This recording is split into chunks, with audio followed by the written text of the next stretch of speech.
to another episode of The Diplomats, brought to you by diplomacybriefing.com, and the concluding part of our main commentary for the Nexus Season 7 finals. I'm Wardy, and I'm joined, as ever, by Mr. Eric Grinnell. How are you doing, bud? Hello, everybody. It is 1910, the final year. Woohoo! And we'll have a look at who did what and who ultimately won to pick up the Power Trophy. What leaps out here? There seem to be lots of red arrows in the east and west, and in the middle there's black arrows. It's only Germany really that moves any units. Well, Ed did a really smart thing here. He lacked the ability to really defend Munich and Holland in a conventional way at the same time. And in an untime limited game, he would have been in some real trouble here because he really couldn't use North Sea to cut Belgium the way he did. Because in a game that didn't end, once you lose North Sea, you're in trouble. Yeah. But he had a time limited game. He was playing the game that he was in, and he did it right. He used North Sea to cut Belgium. You see here, he's got an attack coming out of Kiel. It was possible to stop that attack if Belgium had cut Holland and they had cut Munich, then they could have kept Ruhr in place, but that wouldn't have gotten them into Munich. But by forcing Ruhr the way he did, Ed guaranteed that he was going to be able to take Munich back. All right. And really, that's the only thing in the board here that matters. Galicia coming back up to Silesia was key because that is what let them guarantee that he was going to be able to take Munich back. And all of this is made possible by neither Matt Krill nor John Anderson making any advancement towards the front against Ed. If they'd have made Silesia choose between Warsaw and Moscow, then they could have knocked Ed down a dot. Yeah, in fact, Sevastopol could have walked into Moscow here. Yes, so Ed very clearly read personalities here and really knew what people were going to do and was able to use that knowledge in his planning. He knew what every single player on this board was going to do. He had everybody's number. He could not have done this any better. He obviously spent a lot of time talking to all of the players on this board, not just this season, but through the entire game. He handled this game from beginning to end like an absolute pro. And what we're seeing here in 1910, that's just his victory lap. He really, really, truly nailed it. It can't be possibly said any other way. And the fact that at the end of the game, you've only got 1.5 out of 3 players doing anything to try and stop him from winning the game is proof of how well he managed the relationships. Yeah, Matt Krill supported Greg into Munich, but if you look down in the South, that was only because they had an agreement to swap dots. Do you make this agreement if you're Greg? Or well, what I should say is, do you make this agreement and then follow through with it if you're Greg? Yes, you do, because if you don't, in fall 1910, Matt Krill is helping Ed retake Munich. I don't think the other players on the board realized that Galicia, knowing what John Anderson was going to be doing, was going to have the ability and the opportunity to fall back to Silesia. Yeah, Greg had to keep that promise. Otherwise, Matt Krill was just going to help Ed back into Munich in the fall. It kind of feels like so Greg must be thinking, he must be assuming he's going to hold Munich here. But I can't help but think that maybe it's easy sort of in hindsight, but he could prioritize. He could go to Tyrrhenian and Piedmont here. He could convoy to Tuscany. He could move to Piedmont and support Tunis to Tiz. You got to remember, a tie is a loss. Yeah, so Munich is worth more to him than anything else. Or Holland. Well, you got to realize a tie is a loss. He was not going to win anyway. He was actually trying to help Matt Krill win, because Matt Krill would have had the tiebreaker. He still would have lost. Do you think? I think he's still playing for. Let's see. 1, 2, 3, 4, 5, 6, 7, 8, 9, 8, 9. Yeah, no, that can't be right. 1, 2, 3, 4, 5, 6, 7, 8, 9, 10. Yeah, he'd have won. Yeah, so it's 10-10 here. If he'd have traded Munich for Tunis, he'd have won. So that brings up this question: why did Matt Krill agree to this deal? He obviously wasn't that mad at Ed. He didn't go after Ed in the East. He worried about John Anderson. So a lot of acrimony and chaos worked to Ed's benefit here. You had too much acrimony between too many players, too many grudges to settle between them for them to ever get together and coordinate against Ed. They had the ability in this year to take this win away from Ed, and they just couldn't get out of each other's way. So we mentioned Matt just there. What 999 would win it for Matt? Which I think, and he goes up to 9, and France goes down to 9. But then by picking up Munich, he goes up to 10. So the only way that 9 was going to win it for Matt is if he convinced John Anderson to take another dot off Ed and then help Ed retake Munich. Yeah, balance it out. And John just said no. John just said, no, I want to try and take your dots. So had Severed walked into Moscow here and like nothing else had happened in the fall, that would have put enough. Matt in a position to help Ed back into Munich and to take the win.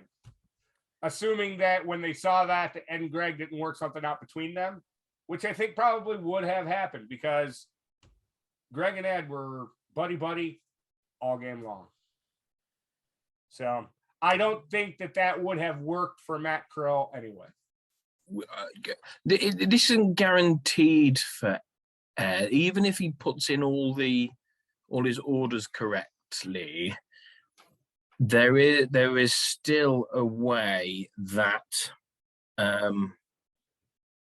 it can be thrown to one of the others. Now, at this point, the only one that can have the game thrown to them is John Anderson throwing the game to Matt Krill. That was the only option left on the board at this point. Well, yes. I guess because he could pick up. He could, if Italy gets Bulgaria. The only thing Italy could have done is to convoy Greg back into Tunis, and that would have only kept Greg at 10, and at a 10-10 tie, Ed still wins. So no. The only one who had the option of helping anyone else win, John Anderson could have thrown the game to Matt Krill. So at the moment, Italy's going up 1-9. So just one more would be enough. So either Romania or Bulgaria, and that'd do it. Yes. But if you're going to throw, you should do it like a pro. You should give him Rom, Bulgaria, and Smyrna. Everything. If you're going to throw, do it right. Well, I think Smyrna. He can convoy to Smyrna, can't he? Yeah. Right. Shall we have a look at what transpired in the fall?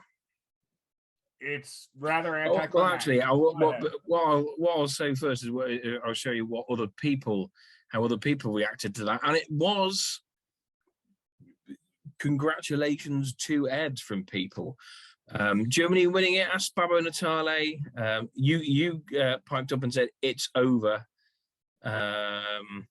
That'll do it. Congrats, Ed, says Greg. Tarsia, congrats. Congrats, mate. I didn't think you would make it, says Roni. Not in the beginning, at least. It's hard. He was in a really tight spot in 1902.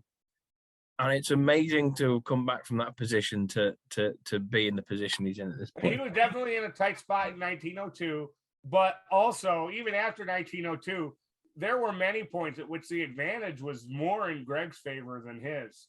Greg just didn't push the advantage that he had. He thinks he's won. I mean, he said to us, didn't he, in the sort of back channel, saying, "Oh, you know, the game is mine." He clearly is helping himself to a victory cigar. This is my orders were in just in case I die of a heart attack. This one was for Power, whom I loved and played as he played in this one. I felt his presence. I know I was not the only one. Thanks to my competitors. It wasn't the lewd plan, but it's better.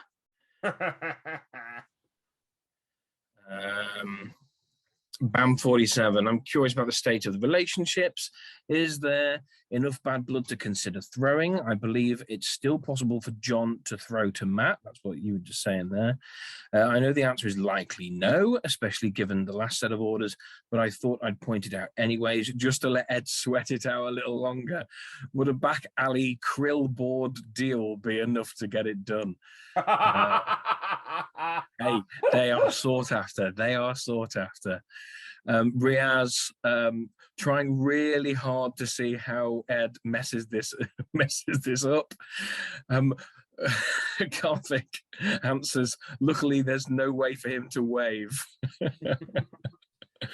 Riaz, what is it called when you check your orders 10 times? Dectuple check? Asking for a friend. And then John threw out a little curveball here. I love this. I just have a hypothetical question I want to ask the chat. So say somebody threw an important game at the end to a second player after everybody celebrated the first player. Would that be frowned upon?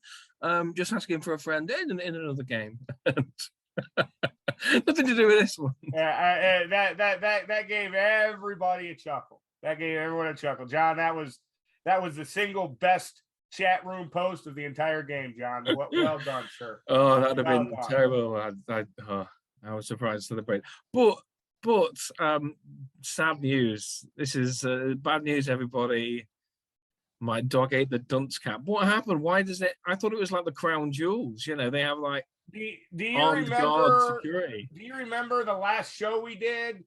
And we saw the orders, and I grabbed the dunce cap on the floor. And I wrinkled it up and I threw it off screen.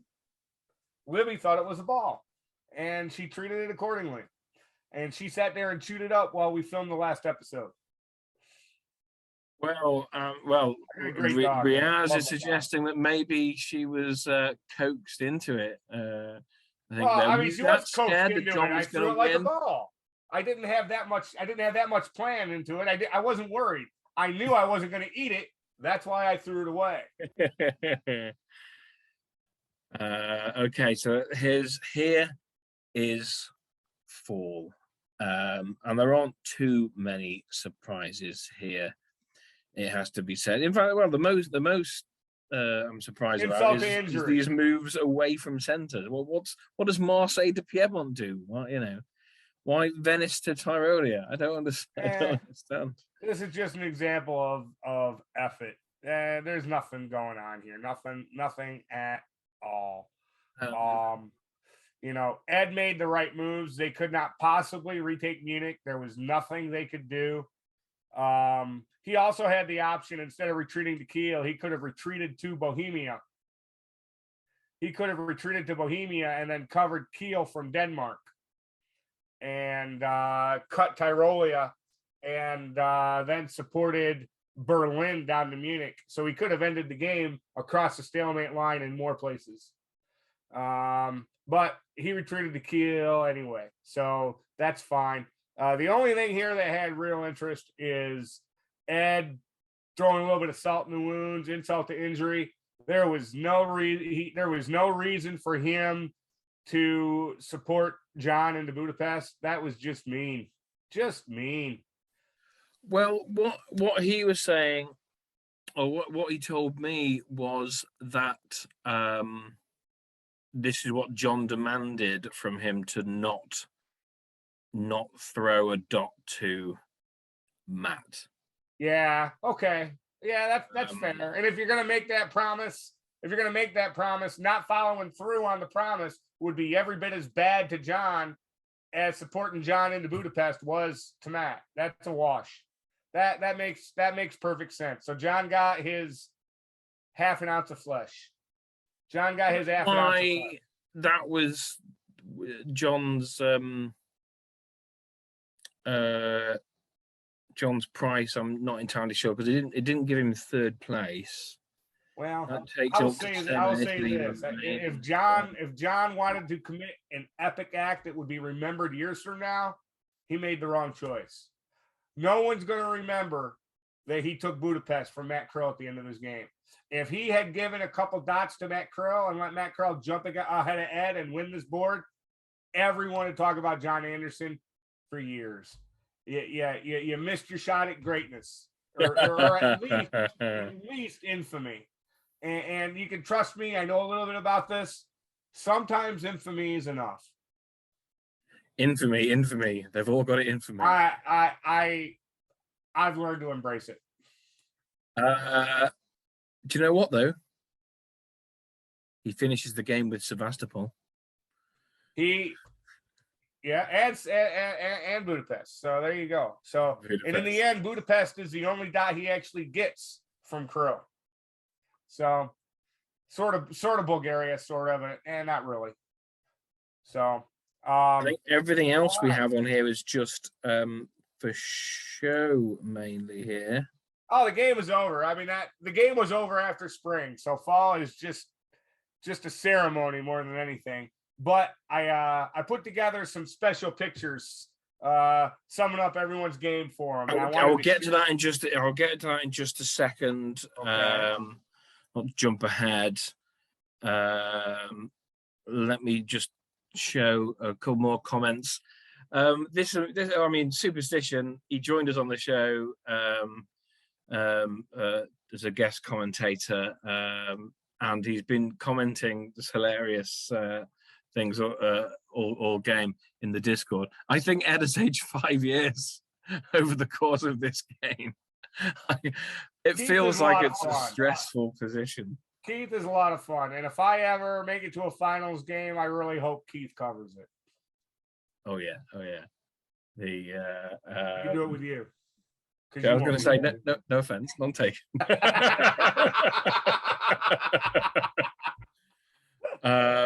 Ed's always going all coy all of a sudden. I'm gonna let it sink in. I appreciate the kind words of the competitors and the community.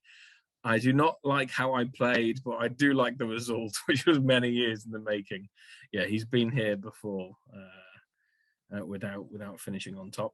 And I think what he's saying there is he got through this entire game lying, and it took years of him being an alliance player for him to be able to get away with lying all game. It seemed to be quite a lot of that. Yes, you could tell over the course of this game when you look at, well, why did he do this? Why did this player do that? And every single time the answer was the same. Oh, I see. He thought Ed was going to do this. It's true.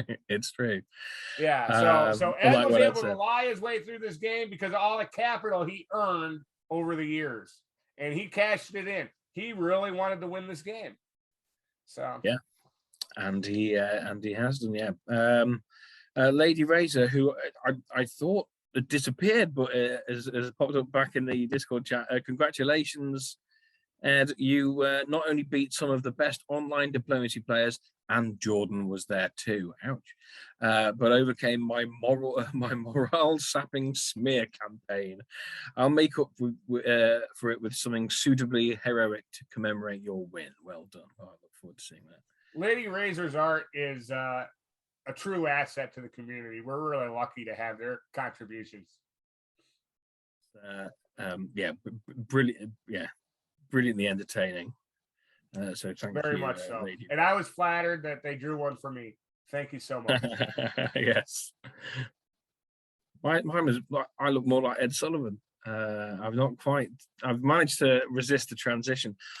So here is the confirmation. This is the final board state, and it finishes Turkey in fourth place with 7 centers, Italy in third place with 8 centers, France in second place with 9 centers, and Germany, played by Go Horns Go, Ed Sullivan, winning on 10 centers.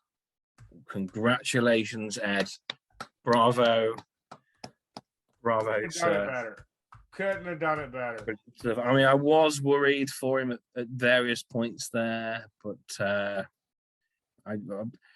this was too little of faith. Too little of faith. He did some very cool and cute things tactically, and he managed the personalities and relationships on this board amazingly. And just to be clear, if I'd have been on this board, I would have been eliminated first or second. Not a doubt in my mind. And if I'd made it to second, it would have been because of initial starting position, not because of anything to do with my skill. These 7 players on the board all outclassed me in major material ways. I mean, there were no weak people on this board. I mean, the 3 who were eliminated are top quality players. Yes, yeah, very much so. So here we go. But you mentioned just now you've got some pictures to. I was doing some browsing and looking for a couple things I wanted to point to people, and I started coming across more and more photos, and there were some that really just jumped out at me. I'm like, this is a perfect summation of this player's game. So I want to go through them one by one, and I hope that you guys get as much entertainment out of it as finding it was for me. Okay. Jordan, you got to respect what Jordan did. Jordan came out the gate. He knew who his target was, and he wasn't going to hide it from anyone. He wanted Greg, and he wanted Greg in a major way. And he did everything he could to get all of Greg's neighbors on board. All right. Okay. So here is Jordan's photo. Jordan, don't mess with the goat. When you mess with the goat, the goat messes back. So, is that Jordan's reaction as well? Well, it's Greg's reaction, and that's what happened to Jordan. So I love that one. All right. Jordan, don't mess with the goat. Karthik, you had the single boldest move of the game. When you moved to Tyrolia and Bohemia, every single person who followed this game went, whoa! And it was brilliant, and it should have paid. Spencer jerked the rug out from underneath you. You didn't see it coming. You didn't see it coming. You got caught doing something that we all do. You were playing offense when you should have been playing defense. That's what happens when you go play offense when you need to play defense. John, your game was you had 2 completely different games. You had your end game and you had your beginning game. And the end game was textbook turkey. You come out of the corner, you make everyone else go address the line, and you just keep coming. The first half of your game was the most entertaining for us. Brother, you wanted Sev, and you were going to get Sev, and nothing was going to stop you. And lo and behold, you got Sev. Congratulations, John. You got Sev.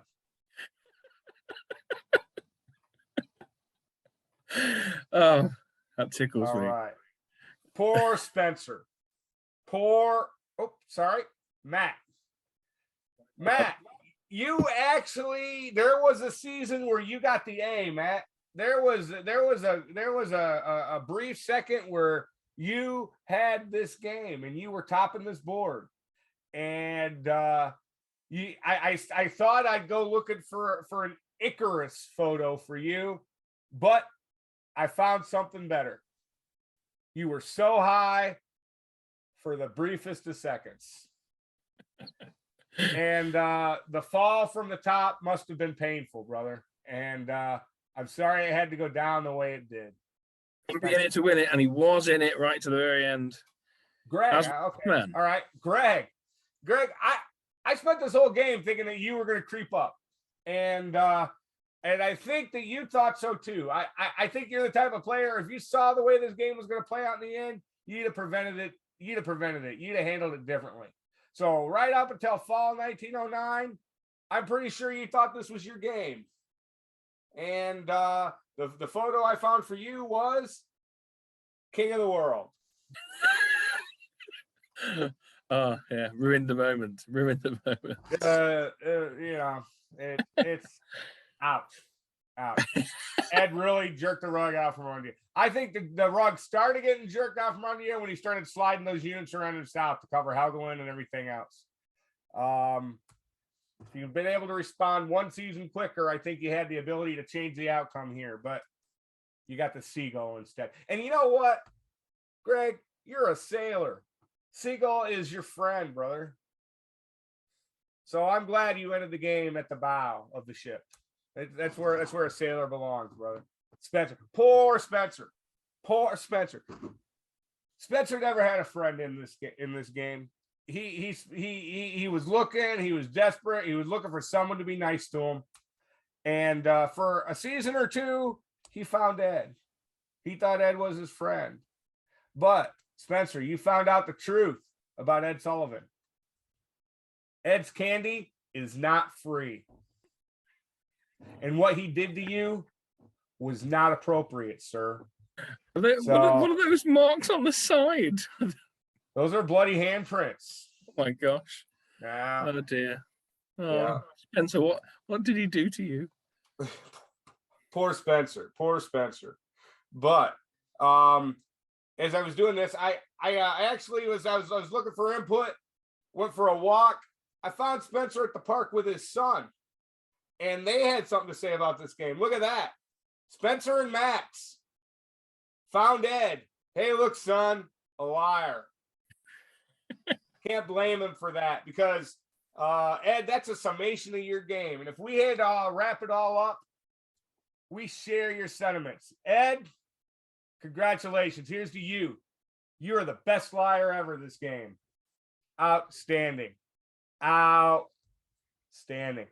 I think you enjoyed winning this game this way because it's not usually how you do it. It was a true masterpiece work by you, sir. It was outstanding. Everyone's play was outstanding. And all I can say to everyone who played the game, cheers. Cheers indeed. Did Matt Krill make that trophy? Matt Krill did make this trophy. So maybe that's why he didn't win at the end. Maybe he just thought it was inappropriate to win his own trophy. That's what I'm putting it down to. But yeah, this is the prize. I've met blessed few diplomacy players who are that magnanimous. So I'm going to say no. But Matt, you're a gentleman and you're an asset to the community, sir. And thanks for everything you do. That's a very nice piece. Very nice piece. Has he made a rod for his own back now? Does he have to do one twice a year for the rest of his life? Who knows? I don't think anyone will ever make Matt Krill do anything he doesn't want to do. Oh dear. Ask John Anderson. Yeah. Well, what a game that was. Three eliminations, which has been more than what we've had before, and that made the end game super balanced. And it was so it was like the end of last year, 9997. That's close. Six. So 996. Right. So kept us sort of scratching our heads. And I've got to say, I thought like you mentioned that Greg had the upper hand for quite some time there, and kudos for Ed to getting over the line, the finish line rather than the stalemate line.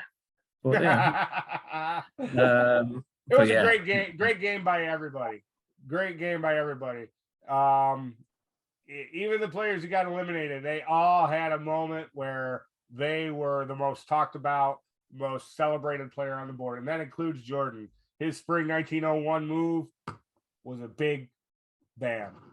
Karthik's move to Tyrolia and Bohemia was huge. Spencer, he had two different big moves, and he single-handedly destroyed Karthik. He didn't get out of it what he intended to at the end, but everyone make these big plays, their right? Moment of brilliance, moment of greatness. Everyone's got something to be proud of in this game. I'm proud just to have been allowed to participate in it, and I appreciate y'all letting me keep you company from beginning to end. Likewise, thank you for having us. I don't think we've broken anything. I think we will hand this back over to Ed in one piece, hopefully. But that's not all from us, because you might have noticed that a couple of the interviews, the post-match interviews, if you like, have started going up. We've recorded those with the eliminated players.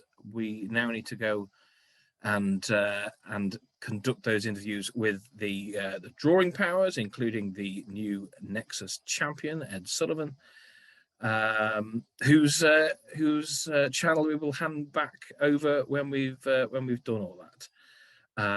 But this is the final one for the main commentary. We've got a couple of semi-finals as well that we need to polish off, so there is more content related to the season 7 Nexus main event before we go. But for now, we will leave you be. Thank you very much for joining us. Cheers. Take care, and congratulations, Ed.